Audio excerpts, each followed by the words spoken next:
Hey everyone, so I got a lot of good feedback for my risotto recipe that I made last week, so I decided to go ahead and make another tutorial. I filmed this again back in September, I think, so I'm just reusing old footage.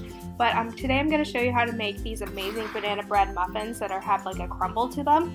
And so this recipe I found on all recipes, and I will link it down below for you can find the information about it and all that. And so let's go ahead and get started. So here are all the ingredients that you'll need to make the muffins. You'll need 1.5 cups of flour, 1 teaspoon of baking soda, 1 teaspoon of baking powder, 1 teaspoon of salt, 3 bananas that are mashed, 3/4 cups of white sugar, 1 egg, and 1/3 cup of butter. So for the ingredients for the crumble, you'll need 1/3 cup of brown sugar, 2 tablespoons of flour, an 1/8 teaspoon of ground cinnamon, and 1 tablespoon of butter. So to begin, we're going to want to preheat our ovens to 375 degrees Fahrenheit or 190 degrees Celsius. So you're going to also want to grease your muffin tin. So for this one, you can either use a cooking spray, a paper cupcake liner, or you can use these silicone ones that I have. I like these because they have less waste to them, and you can just clean them up afterwards. So I prefer using this method. So with the 3 bananas, I'm then going to take a fork and just like mush them in. I find this is the easiest way to go about doing it. You can do it any way you want, but I think just taking a fork and just smushing it into the plate works wonders, and it's easy. So we're just going to quickly mush everything in. I'm then going to measure out a 1/3 cup of butter and stick it in a microwave safe bowl. I'm then going to heat it for about 30 seconds until it's all melted, because I find butter that's melted is a lot easier to mix with. In a large mixing bowl, you're going to want to add in the melted butter, the smashed bananas, 1 egg, the white sugar, and then you're going to want to mix everything together. You don't have to use an electric mixer. I honestly prefer to use my hands for this. This was just a gift that I was trying out.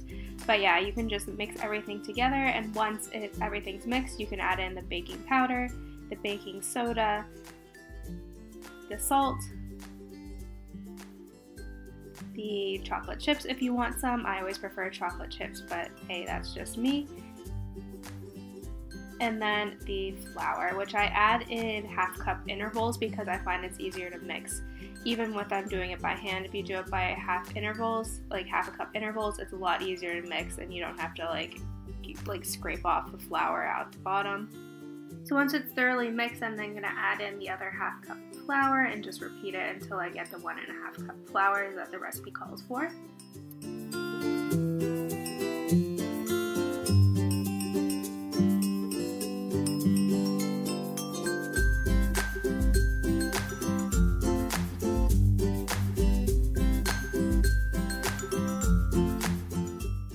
So to start the crumble, I'm then going to take a tablespoon of butter and then melt it down just slightly, just so it's like a little bit melted. So I'm going to add in the 2 tablespoons of flour.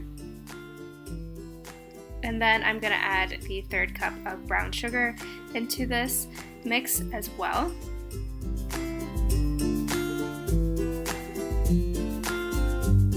And then to top it off, I'm just going to add in some brown sugar. I usually don't measure this out, I just kind of dump it in. So you're just going to want to start just mixing everything together. You're going to have to do a lot of mixing because you want to get that crumble consistency. So you're just going to continue. I find if you kind of press the fork into the mixture, it kind of helps get it to that crumble. So you're just going to continue mixing it around, and it's a time-consuming process, but you can see as you start mixing, it does start to clump together.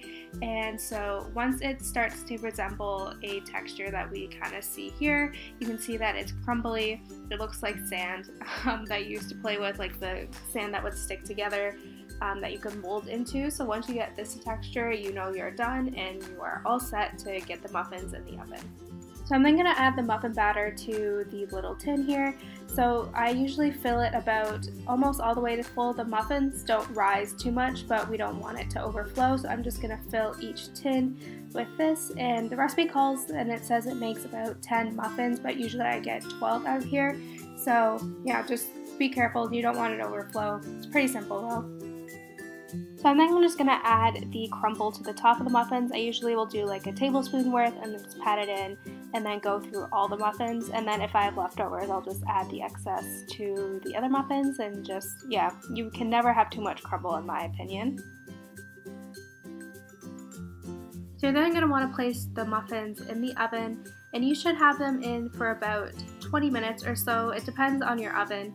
I know for this one, the one I have at school, it does take a little bit longer for them to cook. So once they're done, I will just take them out of the oven and let them cool.